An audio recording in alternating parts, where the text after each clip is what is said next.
Living just enough, living just for the city.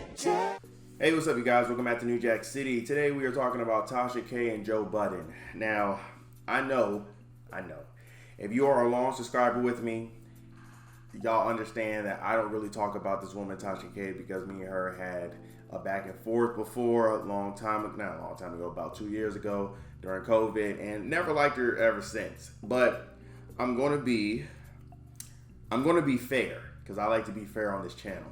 And pretty much I'm talking about how DJ Academics, he said something super cool and I think was super relatable, and he hit every point, but I just want to expound on something that he said.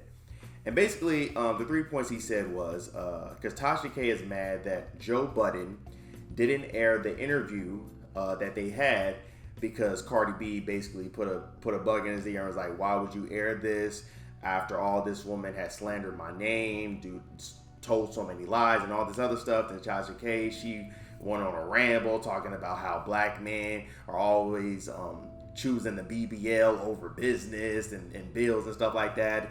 And it's crazy how you're not going to read the transcripts and just believe and take her word over it instead of having integrity and putting the interview out and let me say my piece and all this other stuff. And here's my thing, right?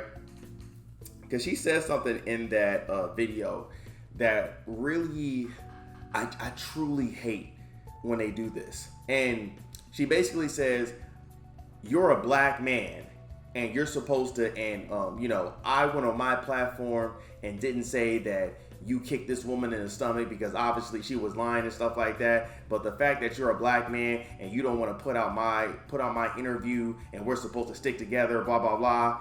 And here's my thing. Tasha K is the prime example of the boy who cried wolf, right? Let me put it in perspective for y'all.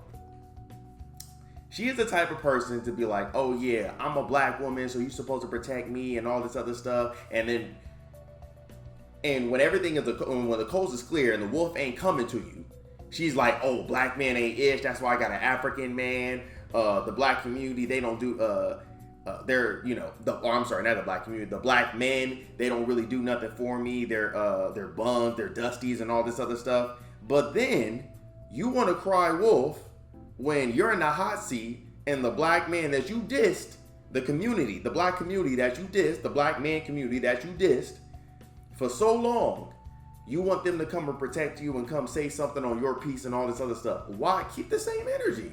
That's weird to me. And see, that's the whole thing of you're being black when it's convenient. See, I'm black all the time, right? And even though I have said plenty of times that the sisters out here nowadays are super, super weird. They're super feminist and all this other stuff. If I see one of my sisters being harmed, definitely by someone in a different community, I'm going to step up as a man to make sure, that's taken care of. Now, if I see a black woman and a black man fighting, and I saw it firsthand of what's going on, of like her antagonizing stuff like that, I'm going to stay out of that. Because first off, why are you antagonizing that man? Now, if it's a black man trying to attack a black woman and balling this fish trying to do it like that, I'm going to step to the man. And I'm not going to defend her or anything like that. I'm just going to go step to the man and be like, hey, bro, you sure this is a good idea? If you do this, you're going to go to jail, right? Blah, blah, blah. Because first off, I'm not trying to put myself in harm's way. And I don't want to put him, and I want to make sure that the man understands that if he does this, it's going to go it's going to go a different route. So that's how I protect the black community and stick by my people. But I'm not going to continuously bash someone of my community, my counterpart of my community, and then when I'm in the hot seat, ask for that same black man of the community that I've been the black woman that I've been dissing to help me and protect me. No, that makes no sense. And on top of that, the funny part about it is she's talking about you're showing favoritism and you're showing favoritism for Cardi B, not Aaron, and I thought you were fair and pulling all this other stuff out. You do the same exact thing. How many times have you someone else has reached out to you and said, hey, this is my side of the story, but because you already heard this side of the story and you're committed to them, or you already heard their side of the story and you have allegiance to them, you're not going to give that other person that grace. You've done the same exact thing. The difference is you just don't like it when the shoe's on the other foot.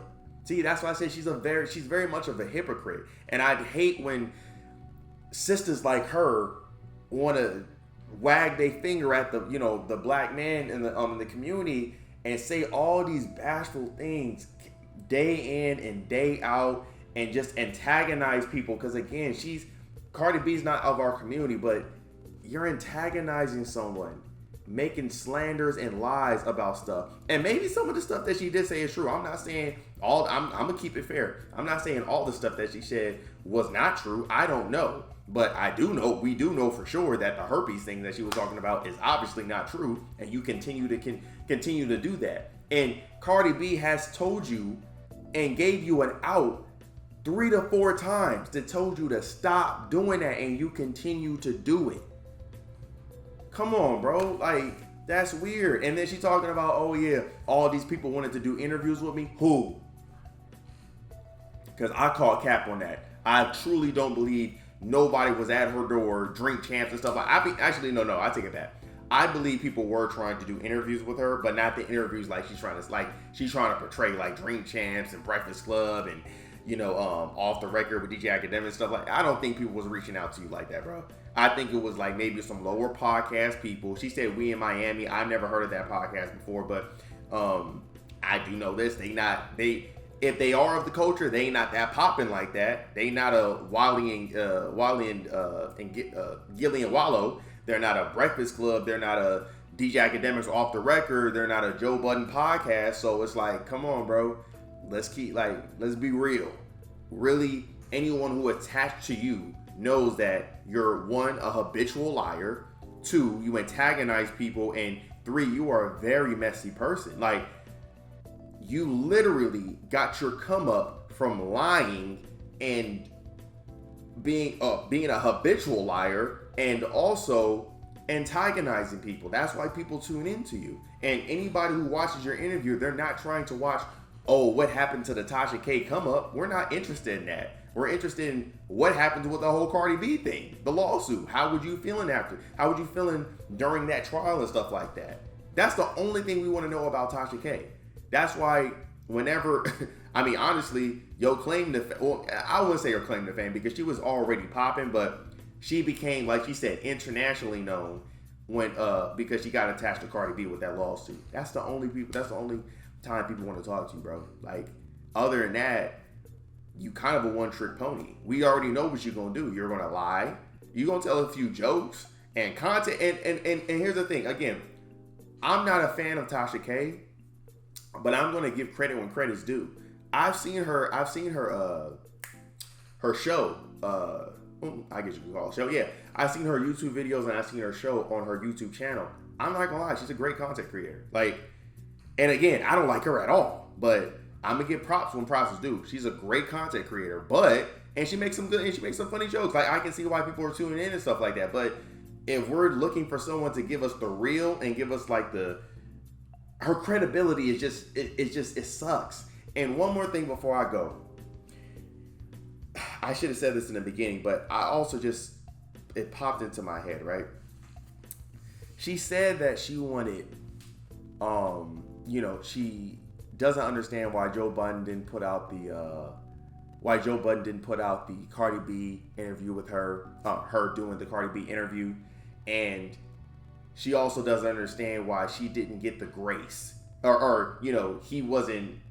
Basically, he didn't stand on his 10 toes and just be like, you know what, even though I'm on Cardi's side, I mean, I see what Cardi's saying, but I'm also going to hear Tasha K out and put this interview out. It's funny that you want that grace from Joe Budden when you didn't give that same grace to R. Kelly.